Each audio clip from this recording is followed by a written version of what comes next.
Sejam bem-vindos a mais um AZCast Engenheiro Raiz. Eu sou Karina Lima. Eu sou o engenheiro Felipe Soares. E hoje nós vamos conversar sobre quem quer construir para vender. Uma excelente oportunidade no mercado, tá? Minha primeira pergunta, Felipe, no cenário atual, ainda vale a pena construir para vender? Sim, sempre vai valer a pena, Karina. Sempre tem a necessidade de pessoas que precisam comprar casa. Se você for olhar o déficit habitacional, quase que não sai do Brasil, é um número exorbitante. Então, tem as pessoas que preferem construir a própria casa, que é um processo mais demorado, tá? Você demora um pouco mais de tempo, 6, 7 meses naquela construção. Já tem as pessoas que preferem aquela coisa pronta, chega lá, pai, puf, comprar. Pay, puf, pegou, comprou a casa e já quer ir morar. Então, esse processo encurta para 30 dias. Agora, o que eu estou querendo dizer com vale a pena para vender, Karina? É muito interessante. Na situação atual do mercado, onde os materiais estiveram em alta, o que eu posso dizer é que o valor do imóvel em si não acompanhou esse aumento. Então, se o material aumentou, o custo de construção está maior do que o valor de venda, não, digamos assim, não aumentou tanto assim, não acompanhou esse mesmo crescimento. Então, antes de começar a construir, eu tenho que fazer um estudo de viabilidade, tanto técnico como financeiro. Eu vou explicar aqui de forma facinho, de forma prática como faz isso, tá? Afinal de contas, eu não trabalho com avaliações de perícias, não trabalho com avaliações de imóveis. Mas imagina só a situação. Eu tenho como pegar no OLX, eu tenho como pesquisar no mercado valores de imóveis de onde eu estou querendo construir. Vamos supor, hoje eu decidi construir na cidade de Cajueiro. Eu vou pesquisar os valores de mercado, procurar algum corretor, alguma imobiliária, entender os padrões de construção, padrão normal, padrão baixo, padrão alto e o preço que está custando com aquela característica do imóvel. Então, eu vejo lá que o valor de venda, vou botar aqui, tá? Valor de venda desse imóvel está em torno de R$ 1.800. Estou dando um exemplo, tá, pessoal? Aqui eu não pensei em valores exatos. Então, eu vi aqui R$ 1.800 como o preço de venda do imóvel. E aí eu vou fazer o seguinte, mas vamos lá, qual é o meu custo de construção? E aí envolve tudo o que? Envolve a gestão de obra, envolve o seu poder de racionalizar material, envolve a sua técnica construtiva, a forma que você conduz a sua obra e a sua mão de obra produtiva. Então, o meu custo de construção é o que eu vou analisar. Se eu chego lá e digo, poxa, o meu custo para construir uma casa é cerca de R$ 1.000 no metro quadrado. Estou botando valores redondos porque eu não quero fazer conta difícil aqui. Mas, eu chego no meu valor de construção, contando material e mão de obra, de R$ 1.000 por metro quadrado, tá? E aí eu quero contar a vocês o seguinte, se o valor de venda é 1.800 e o valor de construir, o custo para a construção é R$ 1.000, veja só, quer dizer que está tudo certo? Não. Lembre que aqui no valor de venda eu pago uma taxa de imposto de acordo com a minha tributação, eu tenho o valor do lote, então eu pesquiso também o valor do lote da região. Se eu chego lá e descubro que o valor do lote naquela cidade é em torno de 30 mil, vou botar um valor 25 mil, tá? O valor do lote é 25K. Então, imagina aqui uma casa de 100 metros quadrados, se eu vou ter 100 metros quadrados aqui, de construção, eu vou ter aqui um valor total do imóvel de R$ 180.000. Esse aqui é o preço do imóvel, ou seja, o preço de venda. Já, se eu vou construir esse mesmo imóvel, imagina só, se ele tem 100 metros quadrados, vou botar aqui, significa o quê? Eu vou ter aqui, R$ 100.000 de construção, mais 25 do lote, que vai me dar um custo total de R$ 125.000. É viável? Não é viável? Olha só, esse imóvel vai deixar aqui em torno de 55 mil, fora imposto, tá certo? Tem um imposto de tributação, geralmente aqui vai 4,5% a 6% do valor do imóvel, enfim. É viável? Não é viável? Isso aqui é um exemplo prático. Esse aqui ainda é viável, tá certo? Então, vale a pena, só que para isso eu tenho que estar embasado primeiro no valor do meu metro quadrado, o valor da minha construção, do meu projeto, do padrão de acabamento, de diversos outros fatores e principal, o valor de venda. De nada adianta eu fazer um imóvel desse se o valor de venda dele não compensar. Não pagar minhas contas. Lembrando que eu estou tirando dinheiro do bolso para receber depois. Então, esse imóvel tem que me dar um certo lucro, tá? A gente está falando de um imóvel simples, Minha Casa Minha Vida. Óbvio que Minha Casa Minha Vida com um valor de 100 metros quadrados. Por quê? porque para ficar mais fácil de eu fazer conta, tá certo? Então, vale a pena sim, eu só tenho que ter alguns cuidados, onde pesquisar o que é que está vendendo, o que é que o pessoal compra, para não ficar com esse valor parado, né? Outro detalhe é, imagina só investir esses 125 mil e passar um ano para vender esse imóvel. Quanto que eu não perdi de dinheiro que eu poderia estar trabalhando com esse capital? Então, esses são os cuidados que eu tenho que ter. E o principal, focar sempre em diminuir meu custo, tá? Porque o lucro dessa obra, ele vai ser deduzido do que vai acontecer real. Se eu gastar mais, a minha margem vai diminuir. Se eu diminuir, racionalizar, fizer uma boa gestão, diminuindo o custo, racionalizando o material, fazendo a gestão propriamente dita, aí eu vou diminuir esse custo e vai o quê? Diminuir o custo total, aumentando assim a minha margem de lucratividade, Karina. Certo, Felipe. E quais cuidados que eu devo tomar antes de realmente começar a construir? Excelente, olha, que pergunta bacana. Muito fácil, a gente acha que construir é só ver isso aqui, é viável, vamos construir, beleza. Não, não é só isso, gente. Antes de começar a construir, eu tenho que ter cuidados básicos. O primeiro cuidado é a viabilidade financeira. Então, eu vou botar até aqui. Tá dando para pegar aqui embaixo, Henrique? Então, ó, viabilidade financeira. Se é viável financeiramente, lembrando, isso aqui é um exemplo genérico, tá? Existe muito mais conta por trás. Ó, viabilidade financeira passou, eu vou para o segundo ponto. É viável construir ali para vender baseado nas informações que eu tenho, tá certo? O segundo ponto, qual tipo de imóvel vende? Não adianta eu construir qualquer casa, né? Não é uma casa...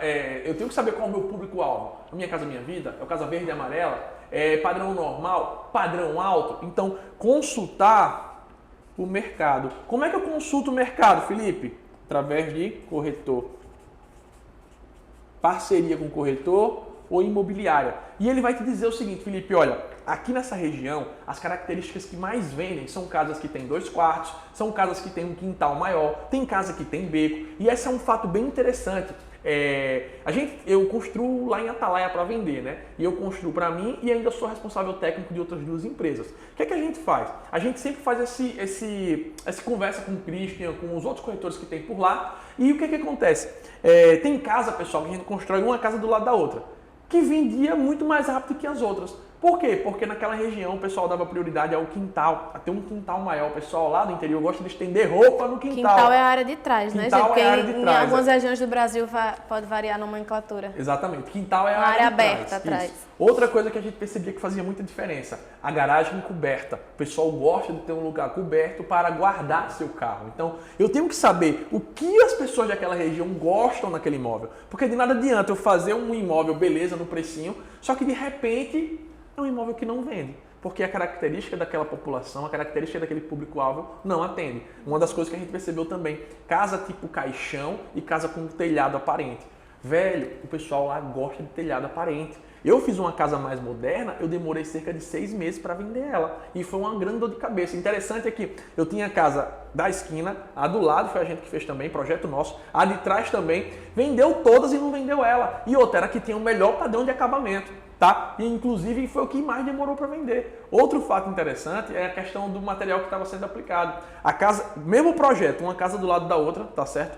Uma das casas era esquadria de alumínio e a outra casa com o mesmo projeto era esquadria de madeira. A mulher comprou a de madeira, comprou a que tem esquadria de madeira, porque disse que gostava mais de madeira. Naquela região o acabamento não é tão valorizado. Exatamente. Então, eu tenho que saber o que é que vende. O corretor, gente, é o cara que vai passar essas informações. Quais imóveis mais vendíveis? O que vai ter uma maior rotatividade? Um exemplo também disso é saber se você quer atuar no Minha Casa Minha Vida, no Casa Verde e Amarela, ou se você quer atuar no SBPE. Um dado que a gente tem, que o Marcelo passou para mim, Marcelo é um dos grandes consultores imobiliários, é que a cada 10 contratos na Caixa Econômica Federal, 9 são do Casa Verde e Amarela e 1 é do SBPE. Eu vou disputar qual? Eu vou disputar o SBPE ou vou disputar o Casa Verde e Amarela? Tem mais margem, tá? Mas tem vaga, tem margem para todo mundo trabalhar. Dá para ganhar dinheiro de todo jeito, dá para trabalhar com todas as situações. Eu só tenho que entender realmente se é viável financeiramente e o que é que vende nessa região.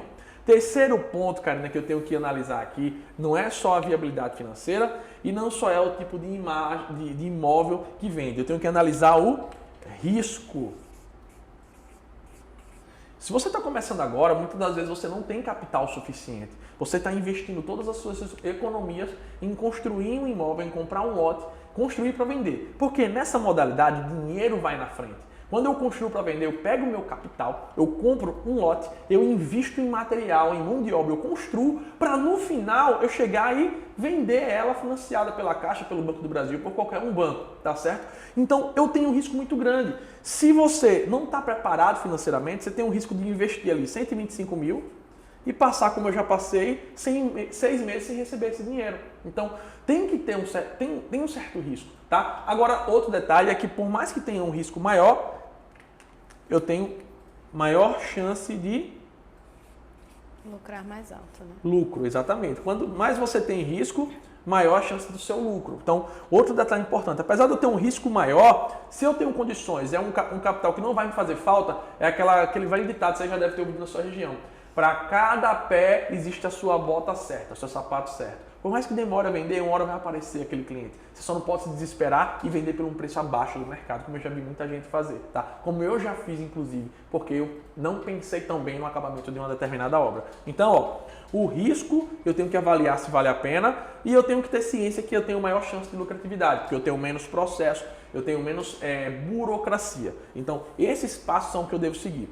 Entender primeiro se é viável financeiramente. Segundo, procurar um corretor para me dizer o que é que vende, o que é que não vende, o que é que as pessoas procuram, qual o preço, inclusive, do metro quadrado para poder saber que está sendo vendido. Terceiro, eu tenho que avaliar o risco e eu tenho que ter noção de que aqui, por mais que eu tenha um risco maior, eu tenho uma maior lucratividade, desde que eu faça gestão, tá? Mais uma vez eu repito, você só tem lucro quanto maior a diminuição do seu custo através de técnicas de gestão, maior a tendência de você ter lucro.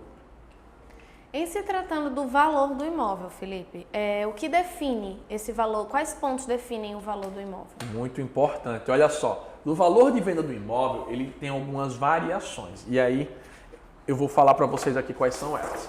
Gente, quando a gente fala em padrão médio, padrão normal, padrão alto, qual o imóvel que é mais caro?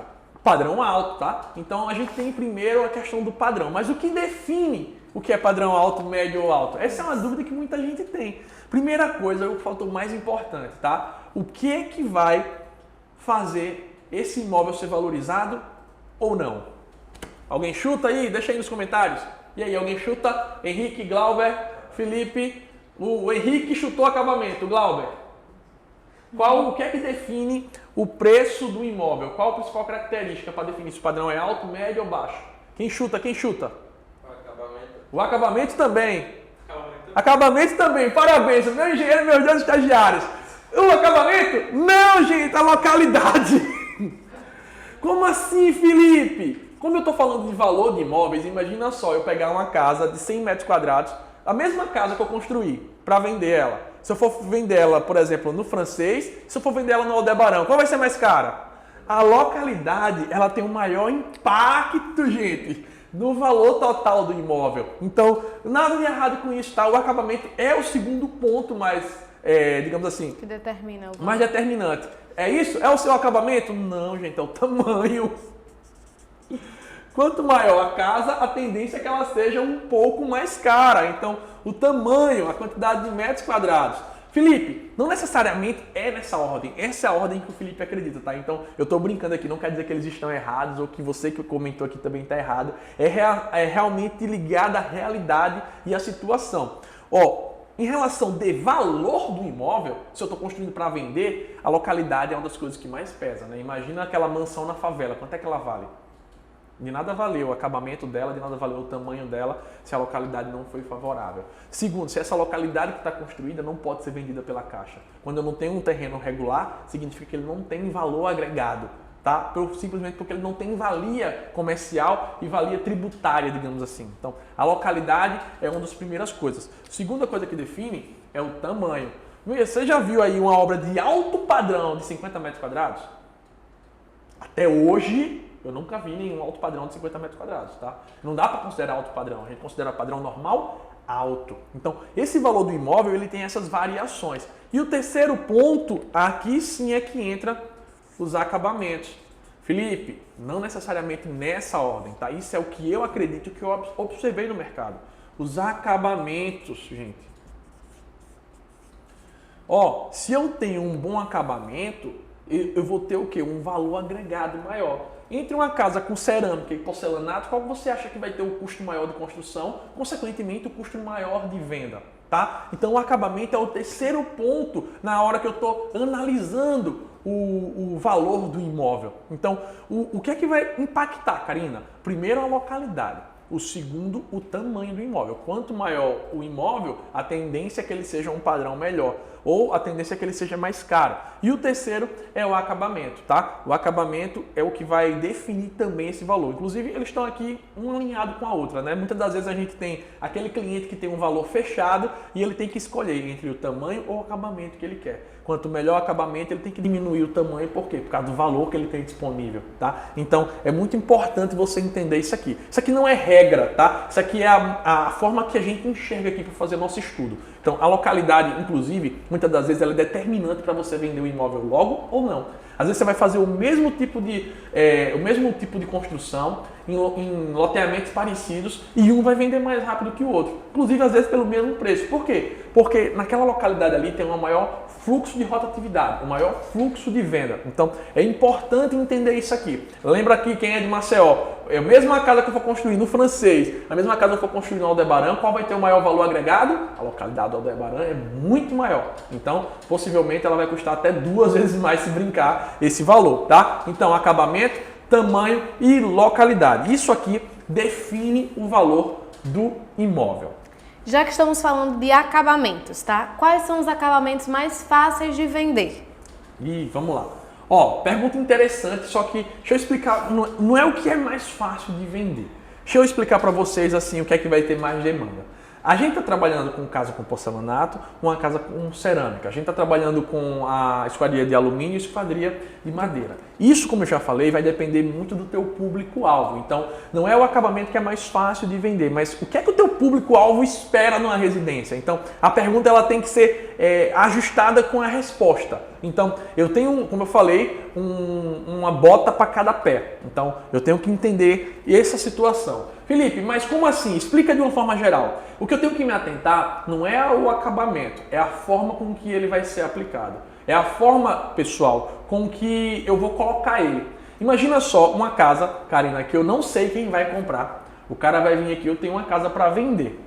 Eu não sei quem vai comprar. Eu não posso pegar e botar o meu gosto, porque o meu gosto não pode ser o gosto de outra pessoa. Mais neutro possível. Ele tem que ser neutro. Então, o acabamento para quem está construindo para vender, ele tem que ser o acabamento mais neutro possível, porque quem chegar lá e quiser fazer mudança, ele vai lá e muda. Imagina só, eu chego, faço uma casa com as paredes tudo vermelha. 1 em 1 milhão vão gostar daquela parede. Eu não compro. Eu também não compraria. Segundo, o piso. Eu pego lá e coloquei um piso cimentício. Eu acho lindo, mas quantas pessoas comprariam esse piso cimentício? Então, eu tenho que pegar acabamentos neutros. Então, o acabamento que vai ter uma maior facilidade na hora da venda... Que atenda ao maior gosto possível. Exatamente, né? então que atenda ao maior gosto possível. Esses acabamentos são neutros. E esses acabamentos aqui é o que eu vou utilizar, ou seja, pintura branca, um detalhe ou outro só, algo que qualquer pessoa consiga mudar. O piso, qual é o piso mais comum? Deixa eu perguntar a vocês, qual é o piso mais comum em casa para vender, gente? Cerâmica. Cerâmica, beleza, esse aí é o tipo, mas o acabamento, a cor? Bege. Branca, a minha opinião é bege. Estão entendendo aqui? É o que Quem é as dona pessoas de casa enxergam. sabe que é melhor o bege do Não que é, o não é branco. nem isso, gente. É porque branco e bege realmente são os dois que mais vendem. Branco geralmente na casa mais popular. O mais popular geralmente é o branco. Quando a gente parte para um padrão normal, eu uso o bege. Tá? Isso aqui na nossa região. E vocês estão vendo que a gente está interagindo aqui nada ensaiado. Então, o acabamento, ele vai ter que ser o mais neutro possível. Branco ou bege. Tá? Então, fica aqui a dica. Quais acabamentos utilizar? Primeiro, pesquisar no mercado o que as pessoas gostam, tá? O que a maioria gosta, não é o que uma pessoa específica, não é o que o Henrique, o Felipe ou a Karina gosta, mas o que vai vender no geral. Segundo, se a gente está tratando de cerâmica, para casa popular cerâmica, tá? Aí a gente vai ter o quê? O acabamento geralmente é o branco, é a cerâmica branca, a cerâmica bege, tá? Quando a gente passa com porcelanato, continua sendo porcelanato bege. Eu acho porcelanato branco muito difícil o pessoal utilizar. Já porque já é um gosto mais requintado. Então, o porcelanato bege é o que mais vende, tá? O 60x60 bege. Não tem erro. É um dos que mais vende. Então, esses acabamentos, eles têm que ser neutros. As cores, eles têm que ser neutros. Os tamanhos dos quartos, eu tenho que tentar deixar ele na média normal, 9 metros quadrados. A suíte vai ter em torno de 10. Os quartos menores vão ter um pouco menor. Por quê? Não adianta eu pegar lá, botar cômodos muito pequenos ou cômodos muito grandes. Lá em Atalaia, por exemplo, uma das coisas que o pessoal gosta muito é ter quartos grandes. Eles preferem ter um quarto maior do que uma sala. Então, eu tenho que entender mais uma vez o meu público-alvo quando eu for falar de acabamento. Felipe, esquadrias. Aqui em Maceió a gente usa muito esquadria de alumínio.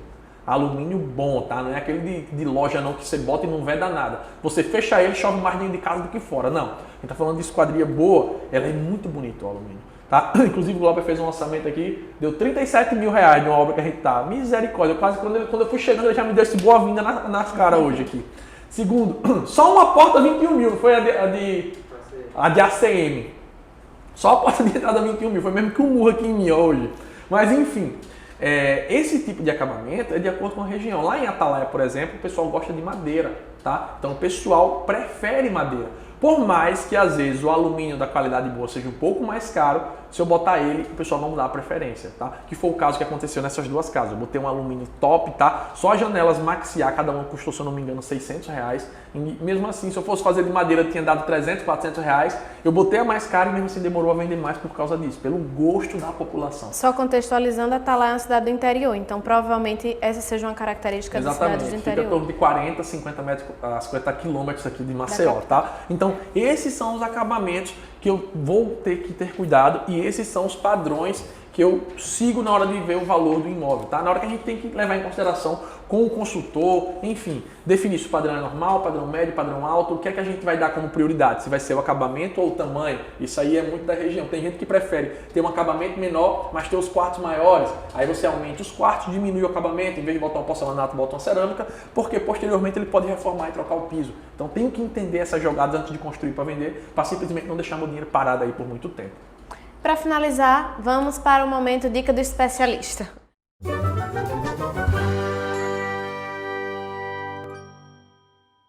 Qual a sua dica, Felipe? A principal dica para quem quer seguir nessa área? Olha, um dos valores determinantes, gente, para quem está construindo para vender é aqui, ó.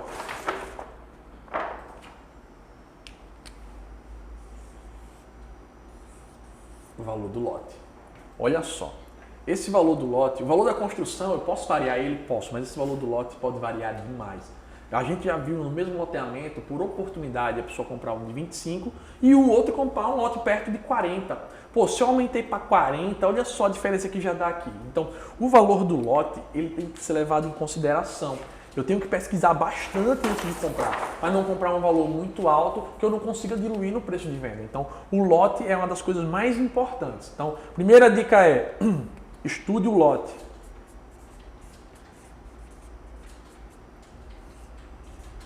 Não só preço, mas a qualidade dele. Como assim, Felipe? Veja só. Imagina que eu estou numa rua, aqui é uma rua, seção transversal de uma rua, tá aqui a calçada, tá?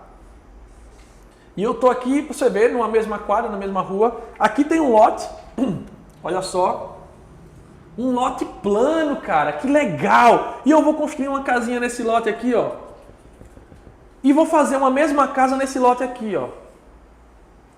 Esse lote aqui, ele é o quê? Declive. Ele é acidentado. Aqui vai pegar um aterro maior. Qual é a grande sacada? Esse lote aqui, vamos supor que esse lote aqui, eu compraria ele por 25 mil.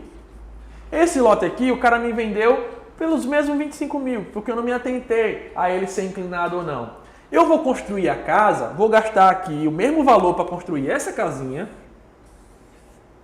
Ó, vamos supor que eu gastei 100. Para fazer essa casinha aqui, eu tive que fazer um muro de arrimo, uma contenção, muitas das vezes uma drenagem, dependendo do que vai ter aqui.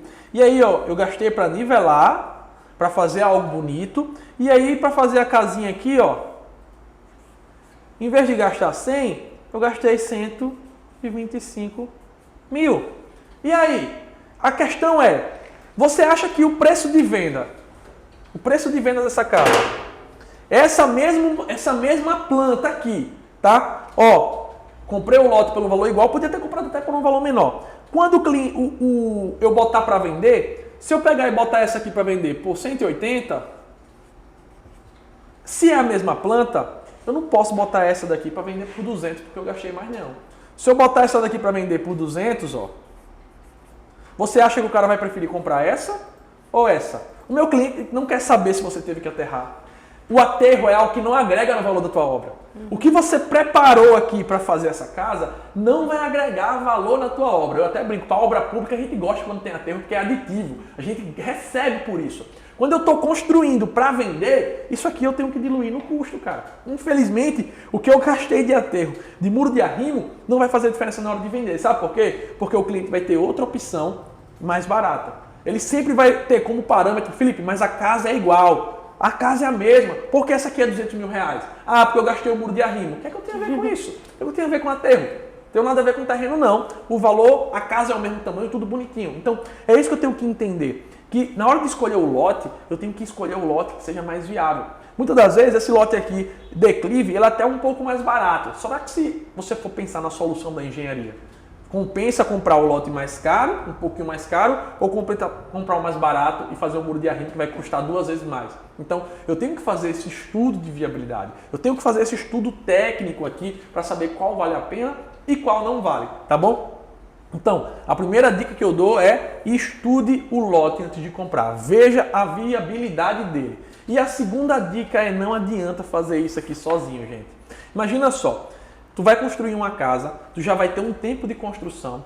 É importante que você trabalhe com um corretor já tentando vender esse imóvel.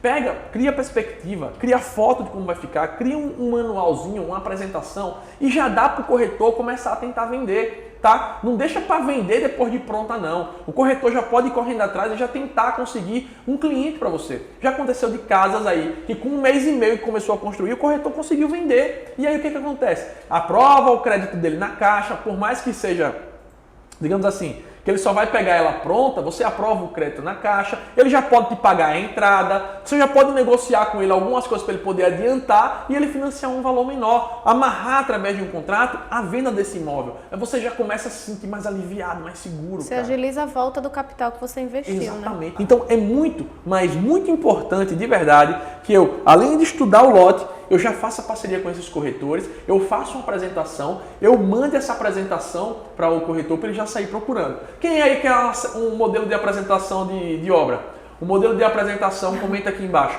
Felipe, eu quero esse modelo. E aí eu vou ver, se eu chegar aqui a 50 comentários dizendo que quer esse modelo de apresentação de uma obra, tá? Para o corretor, eu vou postar nos stories e você arrasta para cima e vai ter acesso a baixar. Somente para quem comentar aqui, tá? Aí eu vejo se eu boto até no canal do Telegram. Eu arrumo uma forma de disponibilizar para você o modelo de apresentação de obra. Só não deixe de comentar, minha gente. Só deixa de comentar. Então, essas são as dicas do AZCast de hoje, Karina. Espero que o pessoal tenha gostado.